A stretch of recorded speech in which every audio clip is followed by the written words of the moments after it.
हे ମାଆ, କୌଣସି ଦେବତାଙ୍କୁ ମୁଁ ଆହ୍ୱାନ କରିନାହିଁ, ପୂଜା କରିନାହିଁ। ସମଗ୍ର ଦେବତାମାନଙ୍କୁ ମୁଁ ପରିତ୍ୟାଗ କରିଛି।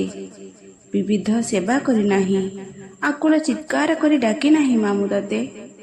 ହେ ମାଆ, ମୁଁ ଯଦି ଦେବତାମାନଙ୍କର ଅଭିଶପ୍ତ ହୁଏ, ଦେବତାମାନେ ମୋ ପ୍ରତି କୁଦୃଷ୍ଟି ଦିଅନ୍ତି, ସମସ୍ତ ଗ୍ରହମାନେ ମୋ ପ୍ରତି ବୈରୀ ହୁଅନ୍ତି, ତଥାପି ମୁଁ ଜାଣିଛି ମା, ନିରାଲମ୍ବ ଲମ୍ବୋଦରଙ୍କ ଜନନୀ, ହେ ଗଣେଶ ଜନନୀ, ଏହି ନିରାଲମ୍ବ ଲୋକଙ୍କୁ, ନିରାଶ୍ରୟ ଲୋକଙ୍କୁ ତୁମେ ନିଶ୍ଚୟ ଭାବେ ଶରଣ ପ୍ରଦାନ କରିବ।